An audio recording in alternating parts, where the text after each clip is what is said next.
สวัสดีครับผมโตโร่คอมสึกับคอมสึกันดั้มชาแนลตอนพิเศษในวันนี้เนี่ยจะออกนอกเรื่องกันพาสักหน่อยครับแต่ไม่ห่างไกลจากกันดั้มก็คือวันนี้ผมมีของสะสมที่น่าสนใจมากเอามาฝากท่านผู้ชมให้มาชมกันผมเองเนี่ยก็เพิ่งเคยเห็นอันนี้แหละครับมันเป็น Polystone Collection ที่บอกว่าไม่ใช่กันพาเพราะว่าวัสดุที่ทำเนี่ยมันไม่ใช่พลาสติกแน่นอนครับตัวน้ำหนักกล่องเนี่ยมีน้ำหนักใช้ได้ทีเดียวมาเดี๋ยวเรามารู้จักของสะสมชิ้นนี้กันเลยครับเราจะเริ่มจากคำว่า Polystone Collection ก่อนละกัน Polystone เนี่ยเป็นวัสดุที่เอามาทำของสะสมชิ้นนี้แหละครับมันเกิดจากองค์ประกอบ2ส่วนด้วยกันก็คืออย่างแรกเป็น Polyurethane Resin ผมเองเนี่ยเข้าใจว่ามันน่าจะใกล้เคียงกับตัวเรซินในพวกของ Conversion Kit นะครับเพราะคุณสมบัติเนี่ยมันจะทำให้สามารถขึ้นรูปง่ายทำรายละเอียดต่างๆบนชิ้นงานได้ง่ายครับและองค์ประกอบอันที่2ก็คือตัวของpowder stone ที่เขาใส่เพิ่มเข้าไปตัว powder stone เนี่ยจริงๆผมไม่แน่ใจว่าหน้าตาเป็นยังไงแต่มันจะช่วยให้ชิ้นงานเนี่ยมีผิวสัมผัสที่แข็งและน้ำหนักที่ทำให้ชิ้นงานดูราวกับว่าเป็นหินจริงๆเลยทีเดียวนะครับในคอลเลกชันเนี่ยมีทั้งหมด23กล่องความพิเศษของชุดสะสมชุดนี้ก็คือมันจะมีฉากหรือซีนต่างๆในเรื่องกันดั้มเนี่ยครับถูกจับมาปั้นและเอาไว้ใส่ในกล่องตามหมายเลขต่างๆอย่างของผมเนี่ยเป็นกล่องหมายเลข G16 เป็นฉากที่ RX782 ยืนบนแท่นสแตนบายในแฮงก้าบนยานไวท์เบสครับแล้วก็มีอามูโรเร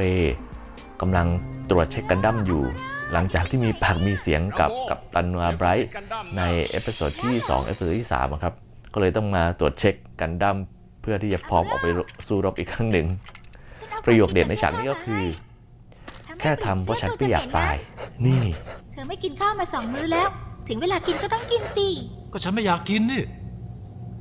อย่าไปหงุดหงิดกับเรื่องไบรท์ให้มากนักสิจ๊ะเรื่องนั้นมันไม่เกี่ยวหรอกฉันแค่ทำเพราะฉันไม่อยากตายน่ะเป็นงั้นแน่เหรอแน่สิคุณมีอะไรเรียกทุกคนมาที่บริดที ประกาศฉุกเฉินประกาศฉุกเฉินคนที่สามารถรบได้รีบมาที่บริดด้วยเรื่องอายุไม่มีปัญหาครับ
เป็นยังไงบ้างครับท่านผู้ชมสำหรับของสะสมของผมชิ้นนี้ตัว RX782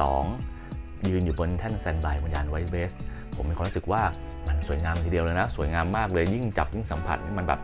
โอเคเลยครับมันไม่ได้เหมือนกับเราจับตุ๊กตาปูนพลาสเตอร์ครับแต่มันเหมือนหินจริงเลยผิวสัมผัสเสียงแล้วก็น้ำหนักเนี่ยมันนำให้ของสะสมชิ้นนี้มีความรู้สึกว่าดูแกรนด์มากขึ้นส่วนราคาเนี่ยผมเคยดูในเว็บ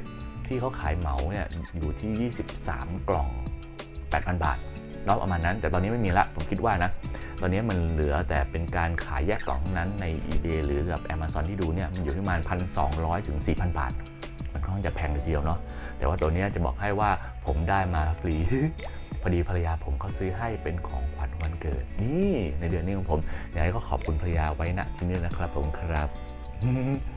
ตัวนี้มันเป็นปี 2002 ก็ประมาณ 20 ปีแล้วเนาะ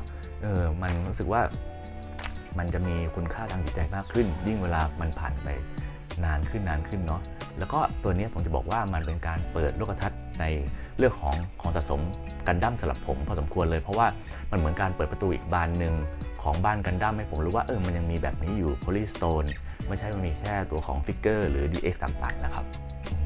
อย่างไรซะวันนี้หมดเวลาแล้วสำหรับตัวโลกคุมัตสึในตอนพิเศษหน้าเราจะมาดูกันว่าผมมีของอะไรแปลกๆใหม่ๆหรือเก่าๆแบบนี้มานำเสนอท่านอีกเนาะยังไงถ้าชอบก็กดไลค์กดแชร์ Subscribe สั่นกระดิ่งริงเบลโอ้ยผมด้วยนะครับวันนี้หมดเวลาแล้วผมลาไปก่อนตัวโลกคุมัตสึสวัสดีครับ